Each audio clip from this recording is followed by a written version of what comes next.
It is the 1st of February. Bitcoin just had the monthly close. So what does that reveal about the next few weeks ahead? Is the price going higher? Is it going lower? In this video, I'm going to dive into the charts and explain what I'm seeing and what I expect. If you're new here, welcome, and make sure if you're watching this on YouTube to subscribe down below. If you're watching this on Instagram, make sure to follow my page. Hit the thumbs up button, hit that like button so this gets out to more people. And you're always welcome to leave a comment. I do read them personally, so feel free to drop that down below. Alright, so what we have here, this is the monthly chart. This is always important to look at after a monthly close. And you can see we have this interesting looking candle, which is basically indecision. It closed pretty much exactly where it opened. So if we zoom in a little bit more, you can see this was the monthly price action. So it opened, you can see over here at 42,258. It went all the way to 49,000.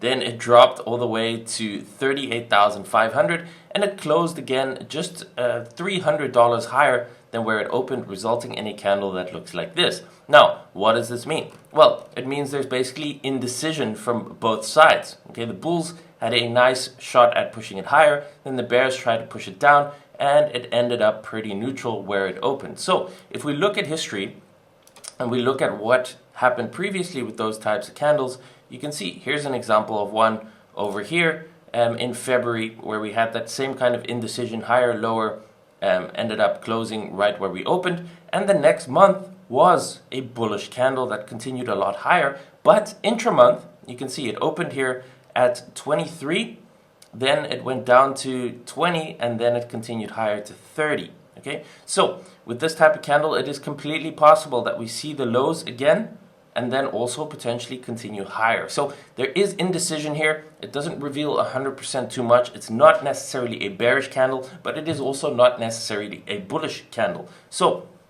what that means is the trend is still bullish on the higher time frame. So we need to zoom down on the lower time frames to get a better idea in the shorter time frame what is happening. And like I said, it is completely possible to still drop down to the lows here this month and then still have a possibility to continue higher. So there is a lot of possibilities here.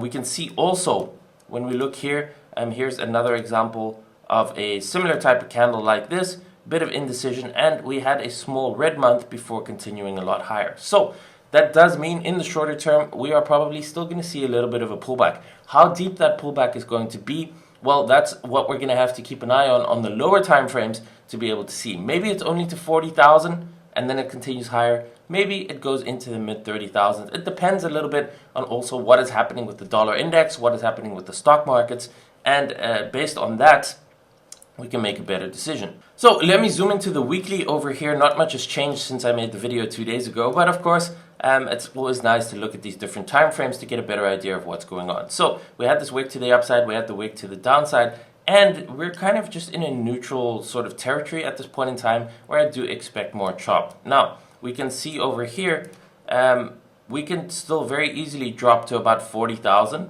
and then still continue higher. That would be the bullish scenario here. The bearish scenario is, of course, if we get below these lows, the previous lows over here, well, then we see the potential here to go back to the moving averages, which are currently around about 31,000 here on the weekly. Okay, so that is the line in the sand. As long as the price is above the 50 and the 200 week moving average, the weekly chart is bullish. It's as simple as that. But that means that is still at 31,000. That's potentially $10,000 lower than where we are now. But you need to follow an if-then framework. So if the price drops below this previous low here, below 38.5, then it's possible we drop to 31K. Okay, that's how I'm approaching it. But as long as we're above this previous low, especially as long as we're above 40,000, I am still looking for bullish continuation higher.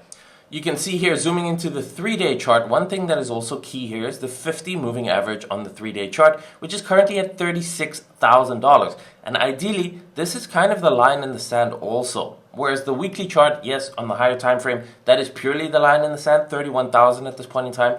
36,000 ideally should hold. Okay, and we've seen that before. If you go back over here, the 3-day 50 moving average for some reason is just really a good way to see how this trend behaves. And currently that is sitting at 36,000. So even if we do drop a little bit more, I would be looking, that is the first stop. If we go below this low of 38.5, 3-day 50 moving average as a potential zone where it could bounce. Okay, similar in the way that it did it here in March last year in 2023.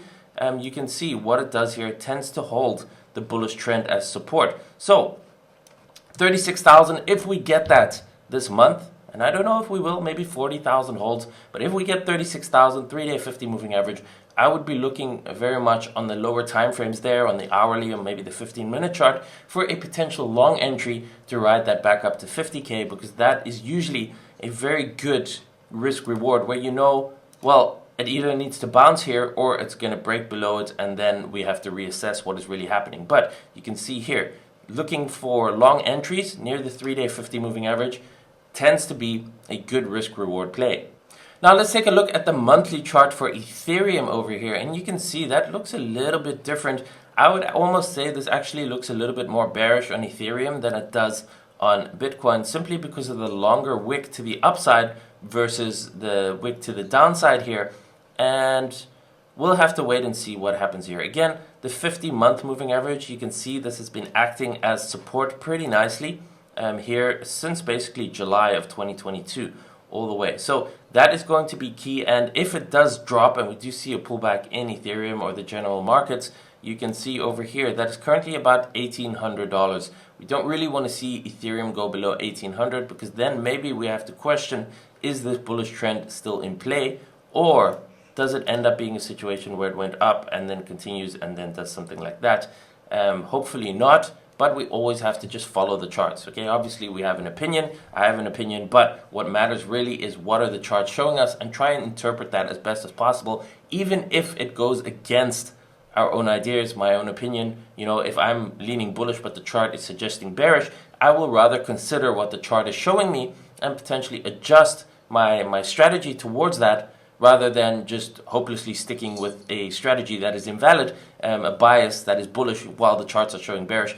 You don't want to be doing that. Okay, so I try and be as flexible as possible, and just adjust to what the charts say, because we can make money whether the markets go up or down. That is the key with this. You can trade in and out, you can take long positions, you can take short positions, you can have multiple portfolios, you can have a spot portfolio that has a multi-year time horizon where you hold that, you know, multiple years. You can have a shorter term portfolio where you trade in and out, and you can also have a portfolio for actually trading, potentially with leverage or trading futures, and those are completely different strategies. And of course, if you do want to know more about all of that, join me inside my VIP. I have all the courses and training about that. I share my updates, my own trade ideas on an almost daily basis. The link is in the description down below. 60-day money back guarantee. Come and try it out.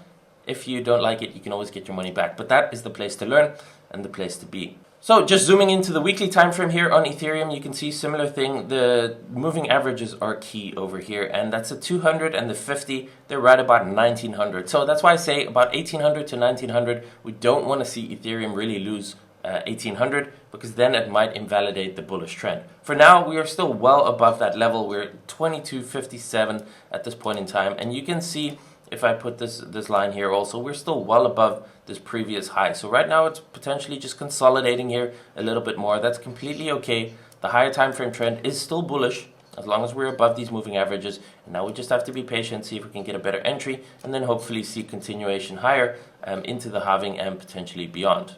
Now, a key thing also to the direction of crypto is the inverse correlation between the dollar index and crypto. So as you can see, we've seen crypto pull back a little bit the last couple of weeks when it dropped from 49 to just under 40. Now you can see here what has been happening in the dollar index on the weekly chart. It has been moving higher. So there is that inverse correlation. We want to see the dollar index trend lower, because that gives us a better chance for crypto, the stock market, and other risk assets to trend higher. Also, what's going to be key here is whether or not it is going to get back above this 50-week moving average. Ideally, we don't want to see the dollar index get above the 50-week moving average. We want to see it reject here for continuation higher in crypto. If this continues higher and gets really back above the 50-week moving average with a weekly close, well, then we can still expect more bearish pressure on the crypto market and on the stock market. So ideally, we want to see this roll over and continue the downtrend to below 100. Ideally, actually all the way back to 90. that would give us our insane crypto bull market that we're looking for. So keep an eye on the dollar index. We want to see that reverse and trend lower for crypto to trend higher. So to sum up, basically this is a bit of an indecision monthly close, and I do expect some more consolidation, some more chop in the short term, potentially more downside, whether that's going to end up being 40,000 for Bitcoin or maybe 36,000 or maybe as low as 31,000. We'll have to wait and see how that develops. I will make shorter term market updates throughout the month, so make sure you are subscribed down below, smash the like button.